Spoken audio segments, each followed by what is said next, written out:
Hello and welcome back. In this video I wanted to show off a new collection I picked up recently on eBay. So this was a bulk, well, in inverted commas, bulk collection of, it was advertised as 170 plus cards from Plasmafreeze and Plasmablast. And I'll put the listing up on the screen now. So it was an auction, the minimum bid was set at $35 with $11 postage, and I ended up winning it for $36 with $11 postage. So $47 all up. There was only one picture, so it wasn't super clear what was in the lot, but I'm of the opinion that there isn't really any kind of bulk cards from black and white backwards. Any card you find from that era, I think, is worth at least $1 Australian. So when you get 170 and you pay 45 for it, I think that's a pretty good deal. There was though, so this is everything that I got that came in from that buy. And so first up, there's some energies. Now these, I actually don't know if they have any value. So they do all have, if I can zoom in here, 2011 date. So the 2011 date energies. I'm not really sure where these would have come from. They come from packs, from decks. There seems to be a lot of grass energies here, so I don't know what these came from. But Pokemon really, I think, doesn't do the energy design space well. These really could be, they're just so boring when you compare them to something like Magic the Gathering lands, which are awesome, vibrant art. These are just really not that interesting, haven't changed much. So not much value there. Then there was also, we have 3 cards from Guardians Rising, so an uncommon Fletchinder, common Nosepass, and a common Whalmer. So these probably are bulk. I think Sun and Moon, there was just so many more cards printed. It was really the Pokemon Go boom that changed everything, that really increased the printing. It's a nice Fletchinder though. So these 3 cards, don't know where they came from, probably not worth much. And then now we get into the real meat of the collection. So we'll start with these first. So the listing said Plasmablast and Plasmafreeze. And we have Plasmablast here. So some of these blue bordered cards are really unique. I wonder if they'll ever do any of these again in the future. And there's just a bunch of Plasma Energies. I'm actually working on a Plasmablast set, and I didn't have any of these common uncommons. So this actually gets me a long way along with that set. Of course, there are only none of the reverse holos, and there are some duplicates. So we've got a few Relicanth here, I think, and a lot of the best cards aren't there. So I think some of the starters are missing. Red Candy's a cool one. It's playable still, but unique. There's a gold, I think, Red Candy in this set that I don't have. Remoraid. But it's also a good chance just to appreciate some of the old art. I do think the average quality of art, of course art is very subjective, but I think the average quality has gone up a lot from this era. Ultra Ball as well, kind of a cool card. I thought these might have some value, but they're a few dollars, pretty cheap.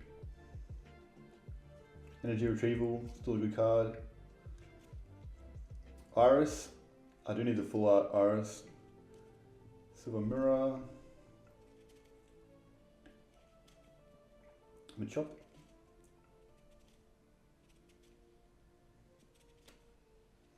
So there's definitely a lot of cards here when you go through them. It's probably about 80%, I would say, of the common uncommons in Plasmablast, which is very helpful towards picking up complete set. Shogun.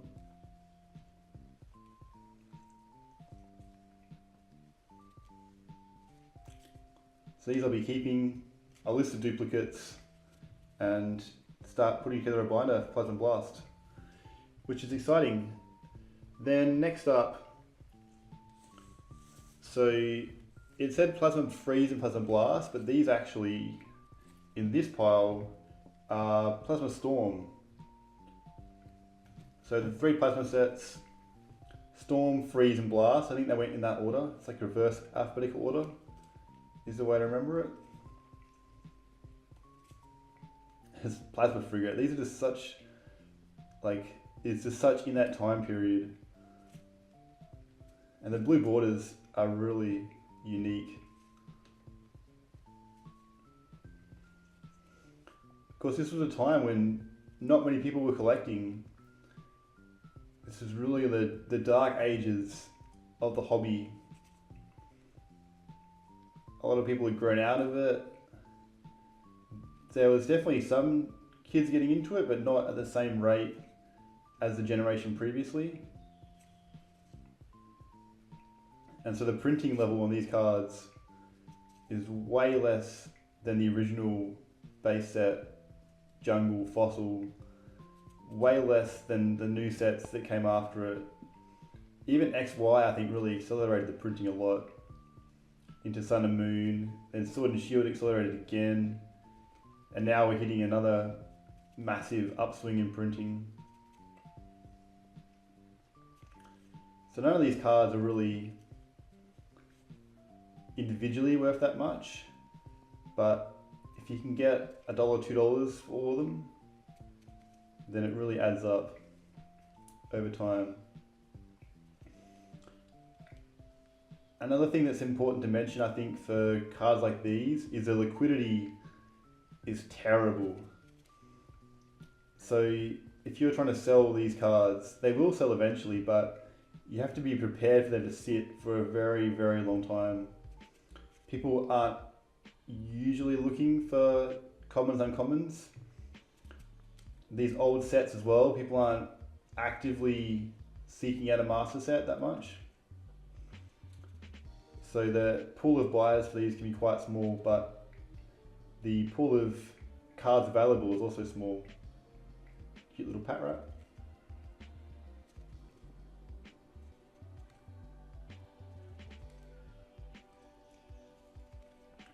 I had a couple of years ago, maybe 2 years ago, a year and a half ago, I won an auction for, it was a pack of Team Rocket returns that was missing the reverse holo and just had like a non-holo Golduck as the rare. And I won it for $10, kept a few cards, listed a few, and nothing sold for a long time until about a month ago I sold a Onyx. Just a common Onyx for $2.90. So they do sell, you just have to be patient. And so I have begun to list these cards. The biggest thing for me is listing just takes a while, and it's probably the least enjoyable part of the buying and selling hobby. So everything with a sleeve has been listed on eBay. So you've got Bishop, this is Plasmafreeze. The cool thing about Plasmafreeze is how like most of the cards have this ice in some way in the background. It's one of the best thematic sets, really, Pokemon's released. This Miltank is really pretty. Noctowl, ice in the background again. Some trainers, Shadow Triad, Frozen City, Plasma Ball, Plasma Badge. Now this here, Floatstone, this is actually a surprise because I checked the price of this and they're currently going for 15 Australian dollars. So simple card, Pokemon attached to is no retreat cost. I think it must be some sort of expanded format people are playing, maybe the Gym Leader Challenge one, which is causing the price to go up. So I've listed it for like 13 plus postage, so if that sells, that'll be a big, that's a quarter of the collection back instantly right there. Some doubles, and then a second Floatstone. So if I sell the first one, I'll wait a while, list the second one, and that'll be half the collection back, half the money I spent, which would be awesome. Kakuna. Again, that ice theme, really cool to see that carry through all these cards. I think that bridge is in one of the other cards as well. Actually, that's the bridge from the game, isn't it? My 5th gen knowledge is probably one of the lowest of all the games in the series.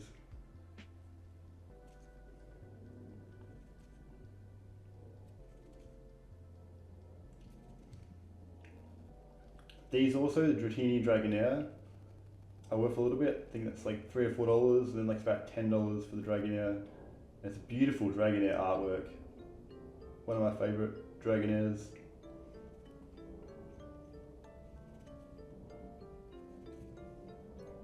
It really is one of the best thematic sets.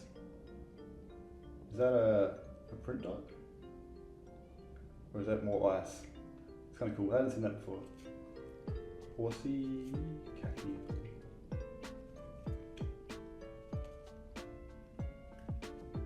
These old sets aren't that big either. They're only like 100 cards, 116 cards. But the reverse holos must be, I think they're actually not too bad yet for black and white. Rattata, I like that Rattata. It's cool. I love this maul as well. I don't know why, it's just so, it reminds me a bit of the XD Coliseum games for some reason. Similar sort of art style, art direction, feels like. Dano in the ice, Pawniard. So there is some starters, but I know the Squirtle was missing from Plasmablast. Tadpole. And Hoothoot. So yeah, that's it. That's the collection. I think it was a pretty good buy. I'm happy to have won the auction, and it will take a very long time. Probably, I'd say by the time 5 years have passed, I would have probably doubled the money on this and kept all the Plasmablast. So if you're patient, you can collect and enjoy the cards for a very low price. So that's it for this video. Let me know what you think, and thanks for watching.